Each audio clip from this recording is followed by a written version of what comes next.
चलिए, तो मीडियाटेक का जो हमारा पावर आईसी का जो बूट सीक्वेंस है वो किस तरह से बनता है, ठीक है, पहले उसमें क्या क्या चीज़ों की ज़रूरत है, कंप्लीट वो इंफॉर्मेशन आपको भी यहाँ से बताएंगे। चलिए, तो अब हमें मीडियाटेक का जो पावर आईसी है, सबसे पहले चलते हैं डीसी टू डीसी पे। ठीक है, स्टार्ट कहाँ से होगा, डीसी टू डीसी से।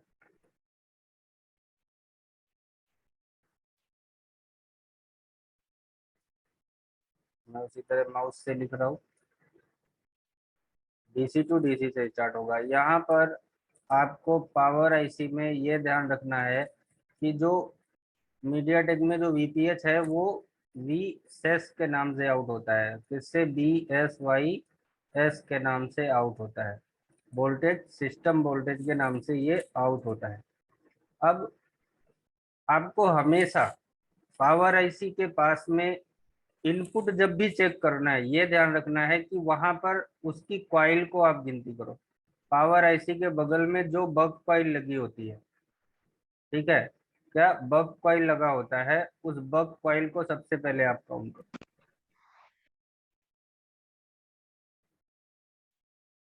यहाँ पे मैं माउस से लिख रहा हूँ, माउस सही चल नहीं रहा।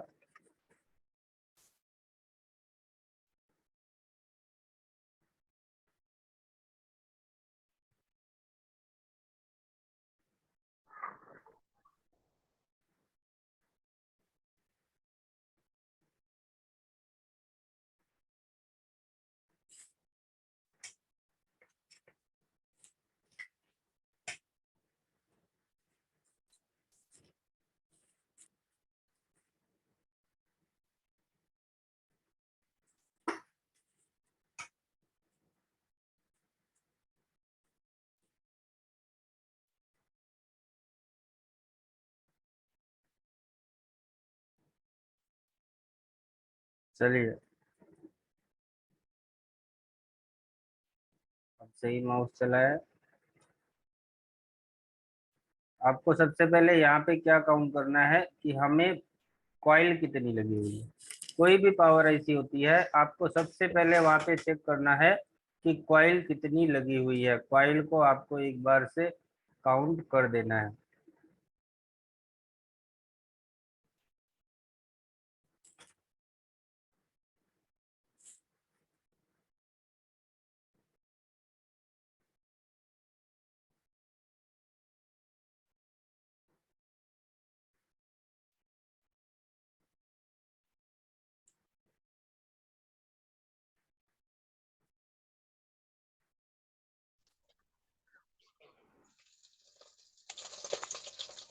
तो जितनी भी कॉइल लगी होंगी, ठीक है, पावर आईसी के इनपुट पे जितनी भी कॉइल लगी होंगी, कोई भी पावर आईसी है उसमें जितनी भी कॉइल लगी होंगी, कम से कम उससे 2 से 3 कैपेसिटर आपको यहाँ पे ज्यादा मिलेंगे। मतलब अगर यहाँ पे 5 कॉइल है तो आपको इनपुट पे 8 कॉइल के आसपास, 7 कॉइल 8 कॉइल के आसपास पे मिलेंगे, उससे कम नहीं मिलेंगे। ठीक है, कोई भी पावर आईसी है, आपको सबसे पहले यही चेक करना है कि जितनी कॉइल लगी है आपको उससे 1-2 वोल्टेज ज्यादा मिलनी चाहिए। ठीक है, मतलब 1-2 कैपेसिटर जो यहाँ पर लगे होते हैं वो सारे कैपेसिटर इस तरह से लगे होंगे।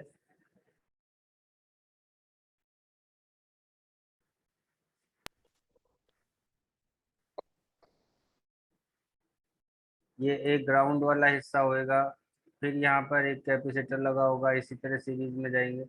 तो देखोगे आप ना, तो इधर आपको कैपेसिटर लगा होगा, एक ग्राउंड होगा, इस तरह से आपको यहाँ पे कैपेसिटर मिलेंगे। और इसका ग्राउंड वाला हिस्सा भी पावर आईसी के अंदर किसी न किसी बॉल के साथ कनेक्टेड होगा, ग्राउंड वाला हिस्सा भी किसी न किसी बॉल के साथ कनेक्टेड होगा, इस तरह से। ठीक है, तो मैंने यहाँ पे इनपुट पे 2 बनाए हैं। आपको ये ध्यान रखना है कि जितने भी कॉइल हैं उससे कम से कम 1 से 2 कैपेसिटर आपको, 2 से 3 कैपेसिटर ज्यादा मिलेंगे, जिस पर आपका वीपीएच इन होगा। सबसे पहले आपको इनपुट में ये चेक करना है, हर कैपेसिटर पे आपको वीपीएच मिलना चाहिए, और हर कैपेसिटर ग्राउंड के साथ में भी डीप करना चाहिए।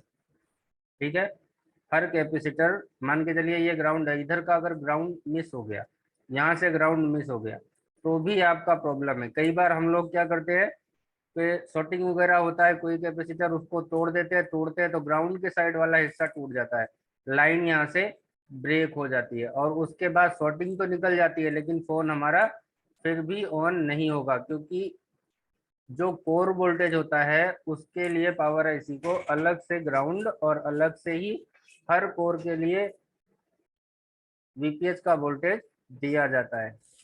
ठीक है, तो ये किधर भी ग्राउंड भी मिस नहीं होना चाहिए, और सारे कैपेसिटर पे आपको वोल्टेज मिलना चाहिए, वीपीएच का इनपुट आपको सारे कैपेसिटर पे मिलना चाहिए, और जितनी कॉइल होगी उससे एक दो ज्यादा। ठीक है, पहला ये हो गया। दूसरा होता है कि आपको जो आपका डीसी टू डीसी लगा होगा, डीसी टू डीसी जो भी लगा होगा, उसमें से एक पावर गुड के नाम से लाइन आउट होगी, सिस्टम ओके या पावर गुड के नाम से एक वोल्टेज आउट होगा। ठीक है, किससे? ये जो होगा ये पीजी, पी गुड,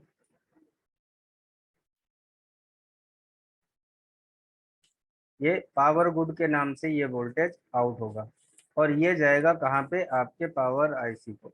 जब तक ये लाइन भी अगर ब्रेक हो गई और इसको पावर गुड नहीं मिला, तो आपका पावर आईसी कोई भी आउटपुट नहीं करेगा। ठीक है, अगर पावर गुड यहाँ पर नहीं मिला तो भी आपका पावर आईसी कोई भी आउटपुट नहीं करेगा। तीसरा, ये हो गया आपका सेकंड। उसके बाद हमें पावर आईसी में तीसरा होता है कि आप जब भी ऑन ऑफ की प्रेस करते हो, तो एक ऑन ऑफ का सिग्नल आता है जो कि आपके पावर आईसी को रिसीव होता है। मतलब ऑन ऑफ का जो सिग्नल है वो आपके पावर आईसी को मिलना चाहिए। ठीक है, वहां पे आपको वो वोल्टेज मिलनी चाहिए। ये हो गया आपका थर्ड ऑप्शन। ठीक है, ये आप मान के चलो, जैसे आप लोग बोल रहे थे सीआरवी, तो ये सीआरवी ही है। ठीक है, अब सीआरवी में हमें अब क्या चेक करना है? पहली चीज, अगर हमारा पावर आईसी के किसी भी आउटपुट में शॉर्टिंग होगा या लीकेज होगा, तो आपका पावर आईसी कोई भी आउटपुट नहीं करेगा। ठीक है, पहली चीज। दूसरा, फोन को ऑन करवाने के लिए पावर आईसी में कौन कौन सी लाइन एक्टिवेट होनी चाहिए, ये आपका एक इम्पोर्टेंट क्वेश्चन भी होता है, और ये एक बहुत जरूरी आपको जानना भी है। ठीक है, जैसे सीआरवी है तो आपको यहाँ पे कौन कौन से इसके आउटपुट बनने चाहिए। ठीक है, इनपुट हो गया, आउटपुट में सबसे पहले आपको क्या मिलना चाहिए? कोर। क्या? फर्स्ट में आपको क्या चेक करना है? कोर, जिसे हम बोलते हैं कोर वोल्टेज। ठीक है, कोर वोल्टेज हमको पहले चाहिए ही चाहिए। तो जितनी कॉइल होंगी, सारे कोर वोल्टेज आपको इन कॉइलों से होके ही आउट होंगे। ठीक है, सारे कोर वोल्टेज इस कॉइल से होके ही आउट होंगे। तो जैसे पहला में मान के चलिए कि पहला हमारा कोर है, एक कोर का वोल्टेज आउट हुआ। वैसे तो उसमें अलग अलग होते हैं, हम सबको ही कोर लाइन बोलते हैं जो सीपीयू की लाइनें हैं। तो जो पहला होगा, कोर की जो लाइनें होंगी, इसको हम एस के नाम से डिनोट करते हैं। किससे? S1, S2, S3 के नाम से डिनोट करते हैं। तो जैसे एस के नाम से डिनोट होता है, तो पहला जो होगा वो कोर वोल्टेज जो होता है वो 0.75 से लेके 0.1.2 वोल्ट तक होता है। सीआरबी में लगभग 0.8 होता है। सीआरबी, जैसे सीआरबी हम बता रहे हैं, तो इसमें कितना होता है?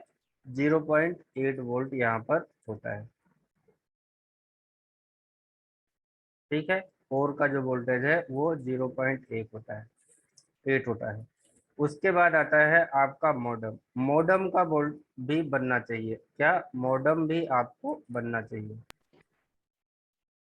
वो भी आपके सीपीयू को जाएगा। वोल्टेज कितना होता है? 0.8 वोल्ट। ठीक है।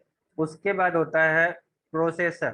प्रोसेसर के लिए एक वोल्टेज जाता है, ठीक है। वो वोल्टेज भी आपको यहाँ पर बनना चाहिए, वो कितना होगा, 0.8 वोल्ट। सीआरवी में आपको एक जो वोल्टेज होता है वो होता है वीपीए। वीपीए मतलब वोल्टेज पावर एम्पलीफायर का, जो कि 4G आईसी को जाता है। ये वोल्टेज आपका जब तक फोन ऑन नहीं होगा तब तक यहाँ पे कोई भी वोल्टेज नहीं बनेगा। फोन ऑन होने के बाद ही यहाँ पर वोल्टेज बनता है।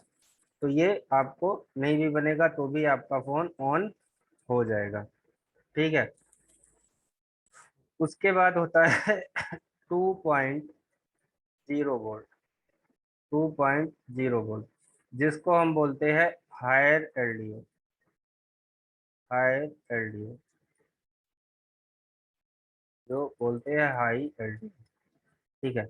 मीडिया टेक में ये जो लाइन होगी ये होगी VS1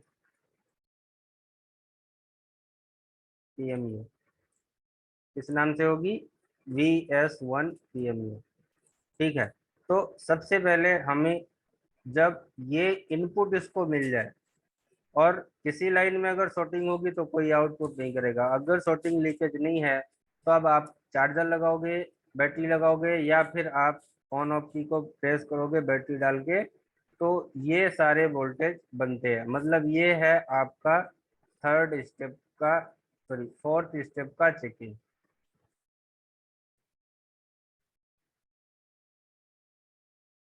ठीक है। ये क्या है, ये है आपका चौथा स्टेप।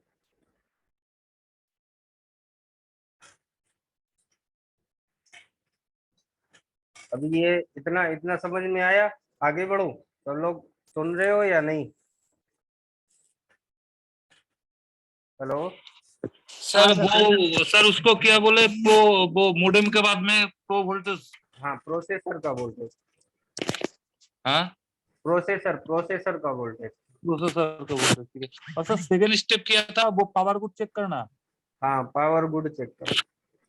सर एक चीज बताइए, अगर सीआरबी ऐसे खराब हो या नहीं हो फिर भी हाँ सॉरी।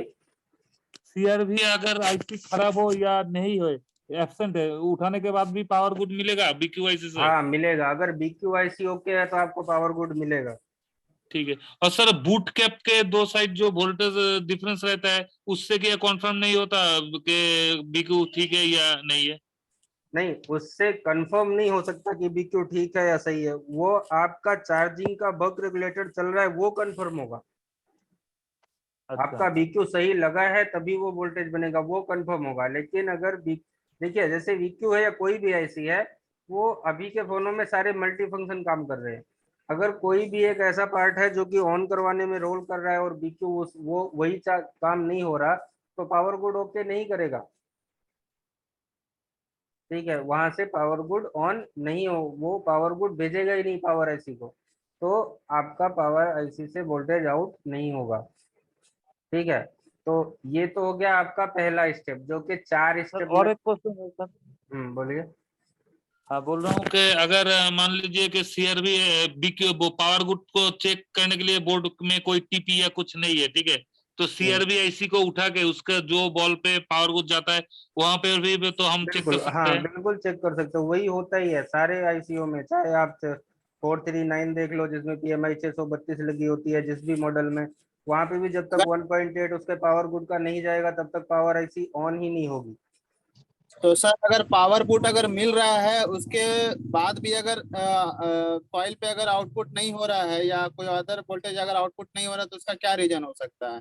अगर कोई भी शॉर्टिंग अगर अगर अगर कोई भी वोल्टेज उसमें फिर भी नहीं आउट हो रहा और आपने पावर आईसी चेंज कर दी है, इसका मतलब है कि उसमें आगे लाइन में कहीं ना कहीं शॉर्टिंग या लीकेज है। शॉर्टिंग हाँ शॉर्टिंग या लीकेज है, वो सीपीयू से भी प्रॉब्लम हो सकती है। अगर मान के चलिए सर सीपीयू अगर हम उठा के रखे हैं, ठीक है, नहीं आउट करेगा। देखिए पहले कुछ मॉडलों में, पहले के मोबाइलों में सीपीयू अगर आप उठा भी देते थे तो पावर आईसी कोर आउट कर देती थी। अभी के मॉडलों में सीपीयू अगर आप हटा दोगे तो पावर आईसी कोई भी वोल्टेज आउट नहीं नहीं कर, करेगा। मतलब ये आपका सर एमटी सीपीयू नहीं रहने से तो पावर गुड तो निकलेगा ना बीक्यू से? हाँ वो तो निकल जाएगा, लेकिन बाकी का कोई आउटपुट नहीं बनेगा। नहीं निकलेगा, हाँ सही है। कुछ मॉडलों में निकलता है, कुछ में बाकी लेटेस्ट अभी जो है उनमें नहीं निकलेगा। बीक्यू से डायरेक्ट भी निकलता है सर पावर बोर्ड? हाँ बीक्यू से डायरेक्ट ही निकलता है, पर डायरेक्ट पावर आईसी को जाता है। उसके लिए फिर कोई सिग्नल वगैरह की जरूरत नहीं होता? इसके लिए पावर गुड के लिए कोई सिग्नल की जरूरत नहीं होता सर?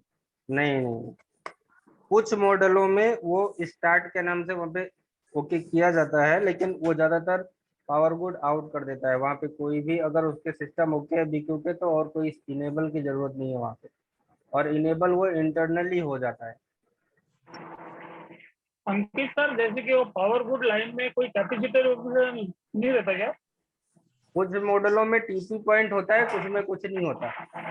अच्छा, टीपी पॉइंट देगा, नहीं तो कुछ भी नहीं देगा, डायरेक्ट देगा। हाँ हाँ अच्छा, ठीक है, अभी मैं वो सेमेटिक में भी एक बार दिखा दूंगा। ठीक है, अब मैं सर इसको, उसमें load भी रहता है चलिए अब मैं सर इसको जो है पावर यहाँ पे, सर। संजीव आपकी आवाज कट रही है। बोल चलो रहे हैं सर कि पावर गुड में सर जो लॉजिक भी हाई और लो का रहता है। नहीं, यहाँ पे हाई और लो का हाँ, सीक्वेंस नहीं चलता है, वो आपका हाई होगा पावर गुड। ठीक है, पहले लो होगा, जब पावर गुड बनेगा तो हाई हो जाएगा। वहां पे हाई लो नहीं चलता। ठीक है, अब मैं इसको यहाँ से खो देता हूँ। अब आता हूँ पावर आईसी का। ये तो हो गया आपका, जैसे इनपुट हो गया, पहले मैंने यहाँ पे डाला है, ये जो जितना पार्ट है वो इसका इनपुट हो गया। ठीक है, अब आते हैं आउटपुट पे। आउटपुट में पहला आउटपुट तो ये हो गया, जो ये हमने आपको बताया, ये सारा क्या है, फर्स्ट आउटपुट है।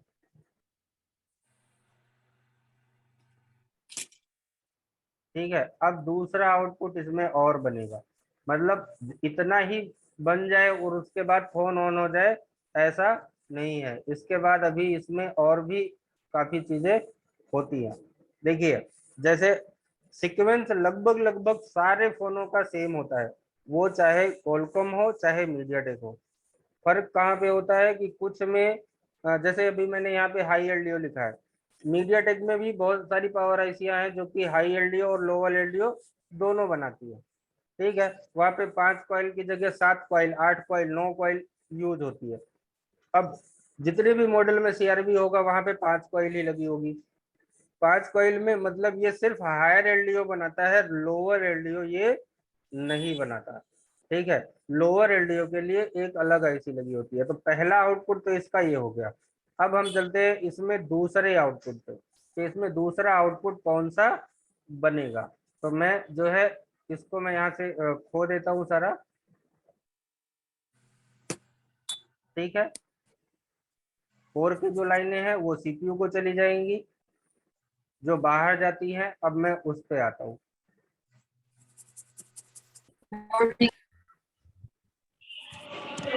ठीक है, मैं ये सारे आउटपुट को खो देता हूँ। माइक को म्यूट कीजिए सब लोग, जिसका भी माइक खुला हुआ है।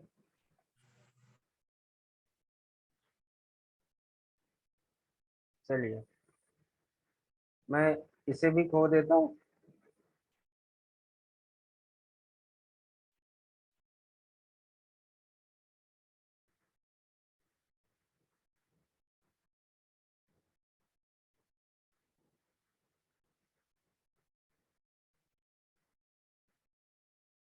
जो हमने पहले बनाया था वो क्या था, आपका फर्स्ट स्टेप था। अब हम आएंगे सेकंड स्टेप की चेकिंग में। ठीक है, सेकंड स्टेप की चेकिंग में क्या होगा, जो आपका VS1 था, जो पहली कॉइल थी, कौन सी कॉइल थी, आपकी जो पहली वाली कॉइल थी, सॉरी पहली वाली नहीं, जो आपका हायर एलडीओ था, वो कितना था, 2.0 वोल्ट था। कितना था, 2.0 वोल्ट, जिसका नाम था VS1 PMU। ठीक है, ये लाइन किस नाम से होगी, VS1 PMU के नाम से होगी। ठीक है, लेकिन हमको पावर देखिए, कोई भी पावर ऐसी है, जैसे कोलकॉम में आप लोग ज्यादा ध्यान देते हो, तो कोलकॉम में किस लाइन से कैसे वो चेक होता है कि पहले कोर, उसके बाद वीरज। वीरज मतलब आपका वोल्टेज रेगुलेटर, जो आपका L1 L2 L3 L4 की लाइन होती है। मीडियाटेक में L1 L2 L3 L4 नहीं होता, मतलब L1 लाइन 1 लाइन 2 के नाम से वहां पे वो डिनोट नहीं होता, वो PMU के नाम से उसका आउटपुट वोल्टेज बनता है। ठीक है, तो लेकिन सीक्वेंस सेम ही होता है। वहां पे भी वीरेज वोल्टेज बनाने के लिए 3 वोल्टेज की जरूरत होती है, एक हायर एलडीओ, दूसरा लोअर एलडीओ, और तीसरा वीपीएच। तो मैंने पहले आपको ये बोला कि जितनी कॉइल होंगी उतने ही इनपुट होंगे उसके पहले आउटपुट के लिए। ठीक है, दूसरा, फिर जब एक दो कैपेसिटर, मैंने ज्यादा क्यों बोले कि जितनी कॉइल होंगी उससे एक दो कैपेसिटर ज्यादा होंगे, क्योंकि एक वीपीएच अब यहाँ पर वो अलग कैपेसिटर से इन होगा, जो आपका कौन सा वीरज या पीएमयू वोल्टेज बनाएगा, कौन सा पीएमयू वोल्टेज बनाएगा। ठीक है, मीडियाटेक में पीएमयू वोल्टेज बनाएगा। अब पीएमयू वोल्टेज बनाने के लिए पहले तो एक ये 2.10 हायर एलडीओ की जरूरत है, उसके बाद किसकी जरूरत है, बोलिए। हायर एलडीओ की जरूरत है, और दूसरा, चलिए ये फर्स्ट हो गया।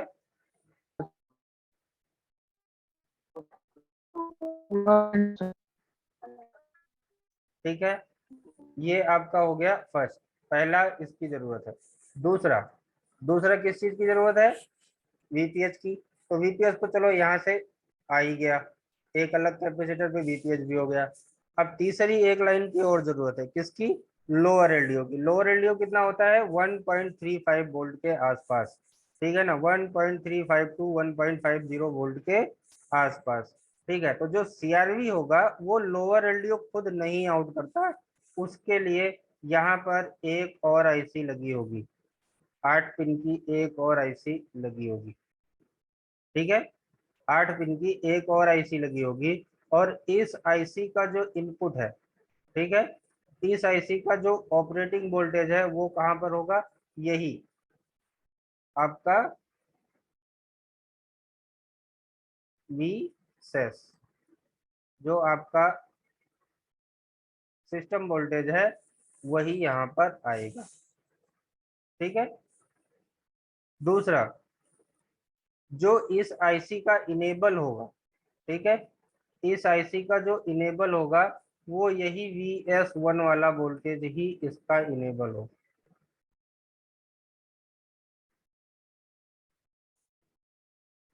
ठीक है, ये इस आईसी को चला जाएगा। फिर यहाँ पर एक ग्राउंड होगा, एक पावर गुड आउट करेगा, एक इसमें वोल्टेज डिवाइडर लगा के फीडबैक होगा, और उसके बाद यहाँ से एक आउटपुट बनेगा, और यहाँ पर भी एक कॉइल लगी होगी, और उस कॉइल से ये वोल्टेज चला जाएगा इस आईसी को। ठीक है, ये कितना होगा, ये होगा आपका 1.35 टू 1.5 के करीब, 5 वोल्ट के करीब। ठीक है, ये इसका वोल्टेज होगा। दूसरा, अब यहाँ पे दो इनपुट हो गए, तीसरा यही वाला लाइन यहीं से निकलेगा और VS1 जाके इस पावर आईसी को यहाँ से मिल जाएगा। ठीक है, 3 इनपुट इसके पूरे हो गए। ठीक है, 3 इनपुट इसके पूरे हो गए। चौथा, मतलब आपको अब फर्स्ट ये हो गया, फर्स्ट आपका ये टेस्टिंग हो गया VS1 का। सेकंड, आपको VPH इसको मिला कि नहीं मिला वो चेक हो गया। चौथा, थर्ड, तीसरा आपको ये जो थर्ड है ये क्या है, ये है आपका लोअर एलडीओ। ठीक है, जो आपका लोअर एलडीओ है ये आपको मिलना चाहिए ओके कंडीशन में। ठीक है, अब ये तीनों चीजें मिलेंगी, उसके बाद लेकिन अब यहाँ पर आपको एक चीज और ध्यान रखनी, ठीक है, एक चीज और ये ध्यान में रखना है कि ये पीएमयू का आउटपुट तब तक नहीं करेगा जब तक सीपीयू को वोल्टेज नहीं मिले। ठीक है, अभी तक सीपीयू को कोड तो गया, लेकिन एक उसके रैम सेक्शन को और भी पार्ट के इनेबल के लिए एक वोल्टेज और होती है, जो होती है 1.2। एक एलडीओ लगा के 1.2 का एक वोल्टेज और होता है जो कि सीपीयू को जाता है। यहाँ पर एक बक एलडीओ लगा होगा,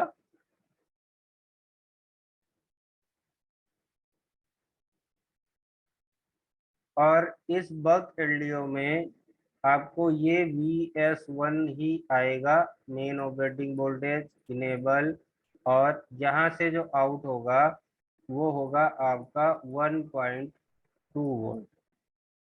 ये कहाँ पे जाएगा? ये जाएगा सीपीयू।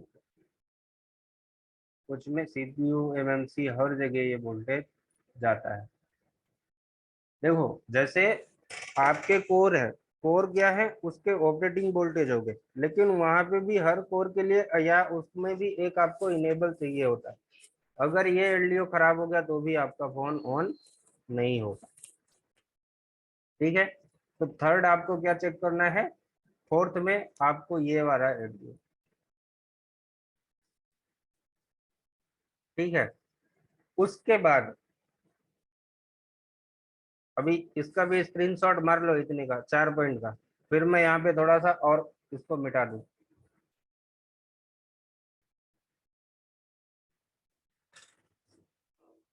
सर ये 4 नंबर ये कहाँ रहता है, ये क्या बोले और एक बार बोलिए।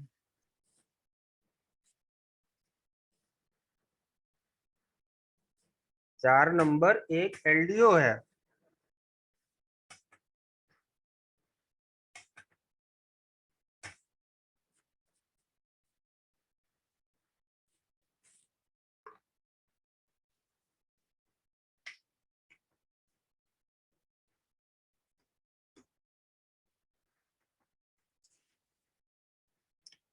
4 नंबर का जो एलडीओ है ये कुछ मॉडलों में सीपीयू के पास लगा होता है, कुछ मॉडलों में पावर आईसी के आसपास ही लगा होता है।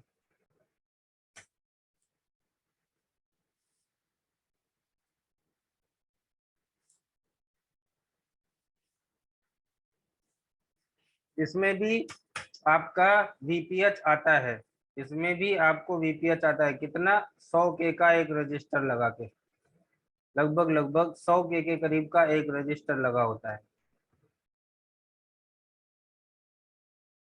और यहाँ पे भी आपको अगर ये रजिस्टर भी खराब हो गया ना तो भी आपका फोन ऑन नहीं होगा। डीसी मशीन में कितने की रीडिंग आएगी? 15 से 20 की। डीसी मशीन में रीडिंग कितनी होगी? 15 से 20 की डीसी रीडिंग, अगर ये रजिस्टर खराब हो जाए तो।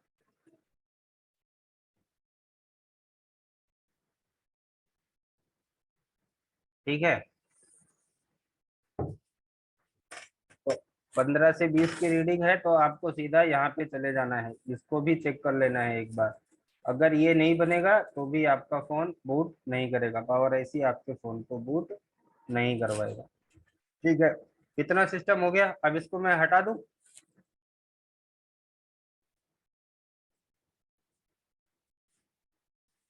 बोलिए, नया पेज ले लूं? चलो इसी में खोज खोज देता हूँ। मैं इसको फिर से हटा देता हूँ। यहाँ पे 5वां पॉइंट, चलो इसको डाल देते हैं। 5वां ये आपको चेक करना है, 5 पॉइंट आपको ये चेक करना है पावर को बूट करवाने के लिए। ठीक है, अब मैं इसे यहाँ से मिटा देता हूँ।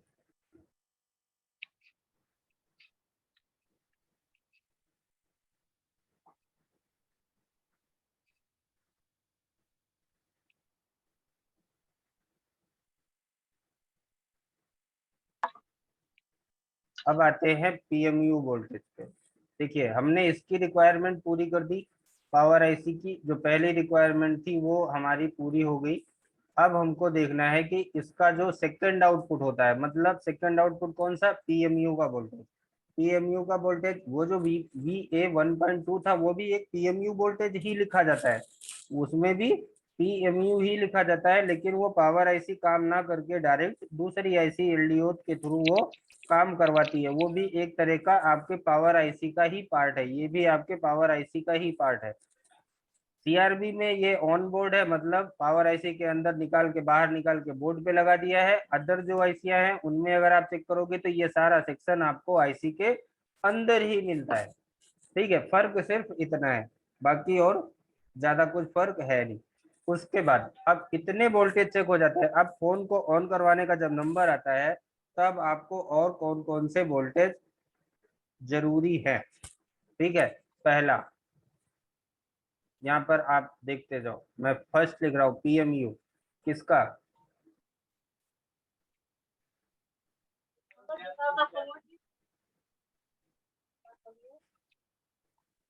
ये लगभग 1.8 से लेके 2.8 तक का वोल्टेज अलग अलग मॉडलों में होता है।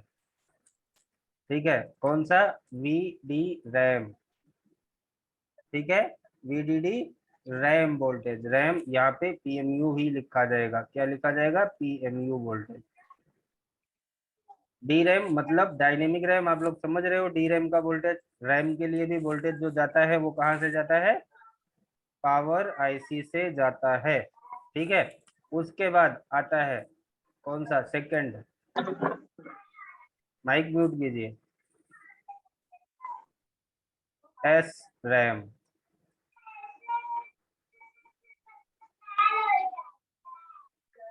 एस रैम के बारे में पता है किसी को, माइक म्यूट कीजिए मोनू। ठीक है, किसका, S RAM, VDD S RAM PMU voltage ये भी होगा। ठीक है, सेकंड आपको ये भी चेक करना है, अगर ये दो वोल्टेज नहीं मिलेगी तो आपका फोन ऑन नहीं होगा। ठीक है, तीसरा, मैं इधर से सर इसमें कितना वोल्टेज मिलेगा? इसमें भी 1.8 के आसपास ही वोल्टेज मिलता है। ठीक है, उसके बाद तीसरा,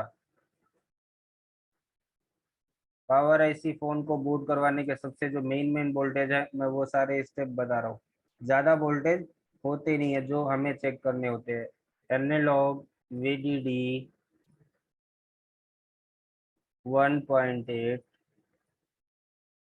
PMU, ये आपको थर्ड पे चेक करना है। मतलब आपको ये थर्ड पे, ये देखो मैं यहाँ पे नंबर लिख रहा हूँ, आप इसको पहले आखिरी कैसे भी चेक कर सकते हो। ठीक है, क्या है, VDD 1.8 PMU, ये किसका वोल्टेज होता है, ये आपके CPU को भी जाता है और आपके एनालॉग सिग्नल, मतलब आपकी जो फ्रीक्वेंसी जैसे क्रिस्टल वगैरह हो गए उस सेक्शन को भी ये वोल्टेज जाता है। किसको जाएगा, और ये मेन वोल्टेज जो होता है ये SOC वोल्टेज होता है। क्या होता है, SOC voltage, system on chip.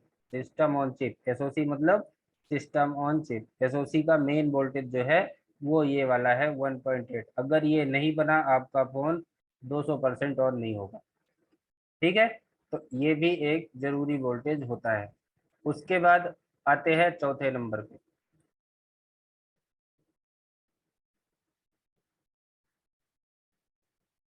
चौथे नंबर का जो वोल्टेज है वो है आपका, सबको पता ही है,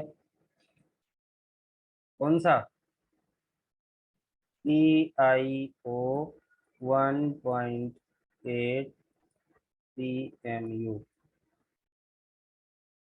है ना। ये इसको तो सब लोग ही चेक करते होंगे। ये कौन सा है, ये है आपका फोर्थ नंबर, ये है आपका 4 नंबर का वोल्टेज। ठीक है, और इसमें देखो एक वोल्टेज और होता है जिसमें फिक्स नहीं, लेकिन वो लगभग 1.8 के करीब में ही होता है। कुछ में 2.8 भी हो जाता है, अलग अलग मॉडल पर डिपेंड करता है। वो होता है EMI वोल्टेज। अगर आप उसको चेक करोगे तो सेमेटिंग में वो EMI VDD के नाम से वो लाइन होगी। किस नाम से होगी, EMI VDD के नाम से वो लाइन वहां पर होगी। ठीक है, अगर आपका पावर आईसी इतने वोल्टेज बना देता है, मतलब अब आपको फोन में सॉफ्टवेयर रिलेटेड प्रॉब्लम है या कोई सिग्नल रिलेटेड प्रॉब्लम है, पावर सीक्वेंस का कोई भी पंगा नहीं है, इतना वोल्टेज मतलब आपका फोन पावर से बूट होने के लिए रेडी है। ठीक है, अदर वोल्टेज जो है वो उसके अलग अलग सेक्शन के लिए होती है, किसी का इनेबल किसी का डिसेबल, वो ऑन होने के बाद में भी बनता है बहुत सारी वोल्टेज, कुछ बूट होने के बाद बनती है, लेकिन फर्स्ट बूट के लिए आपको इतने वोल्टेज चेक करने हैं। अगर इतने वोल्टेज बनते हैं मतलब आपका फोन ऑन हो जाएगा 99%।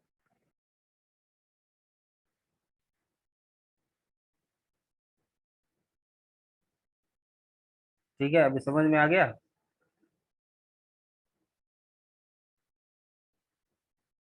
देखिए टोटल अगर मैं इसमें कहूँ तो 12 से 13 लाइन ऐसी है, 14 लाइन मान के चलो 15 वोल्टेज। मैंने यहाँ पे 5 लाइनों ये वाली टिक करी, 3 इधर करी और पहले में भी 5 करी, तो 5 5 10 3 13 15 वोल्टेज। मतलब अगर आपको पूरा पावर सीक्वेंस चेक करना है बूट पावर आईसी का, तो आपको 15 जगह मल्टीमीटर टच करना है। अगर 15 जगह आपको मिल गया मतलब आपका पावर से तो प्रॉब्लम 99% नहीं होगा। ठीक है, सीआरबी में और कुछ ज्यादा होता नहीं है, और ये सीक्वेंस आपको हर पावर आईसी मीडियाटेक में चलेगा, जरूरी नहीं है कि सीआरबी बस। क्या होगा, अदर पावर आईसी जब आप चेक करोगे तो उसमें जो ये दो आईसी थी, कौन सी, VA1.2 और VS2, मतलब ये जो एलडीओ है इसको किस नाम से बोलते हैं, VS2 के नाम से। ये वाला क्या था, VS1 और ये VS1 और VS2, ये दो अलग अलग लाइन है। तो इसमें जो आप अलग पावर आईसियां देखोगे उसमें आपको ये आईसी नहीं होगी। ठीक है, और दूसरा वो वाली भी एलडीओ जो लगा है वो नहीं होगा। ये टोटल काम आपका कहाँ से हो जाएगा, उन्हीं कोर लाइनों से। यहाँ पे 2 कॉइलें और लगी होंगी, हायर एलडीओ भी यहाँ से आउट हो जाएगा, VS1 और VS2 दोनों ही यहीं से आउट होके इसी आईसी के अंदर चला जाएगा। अगर मैं इसको अदर आईसीयों के लिए बताऊं तो ज्यादा कुछ चेंजेस नहीं होगा, सेम यही चीज होगी, बस VS1 और VS2 जो है वो आपको इसी पावर आईसी के अंदर से आउट होके इधर ही चला जाएगा, मतलब इस तरह से।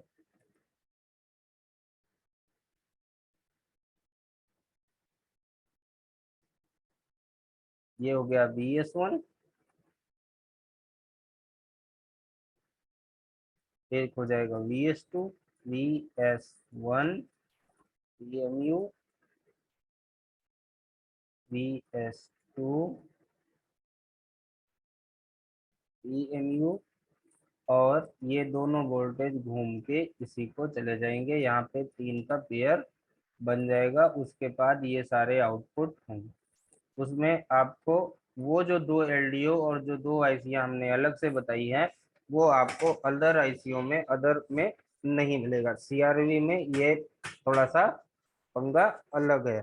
ठीक है, जो हमारा वो वाला हमने बताया कौन सा, VA1.8 1.2 VA1.2 जो सीपीयू के लिए इनेबल जाता है वो भी पावर आईसी से ही आउट हो जाएगा, उसके लिए भी अलग से आईसी नहीं लगेगी। VA1.2 भी आपको यहीं से पावर आईसी से ही आउट हो जाएगा। VA1.2 सीपीयू के लिए जो जाता है, एमएमसी के लिए जाता है, वो सारा वोल्टेज यहीं से आउट हो जाएगा। ठीक है, क्लियर हो गया। सीआरवी का फंडा, इसका भी स्क्रीनशॉट मार लो फिर मैं इसको बंद करूँ।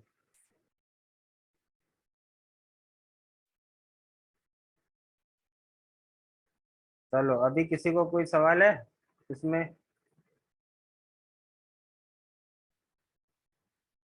संजीव? सर एक बार बोर्ड में दिखाते ना।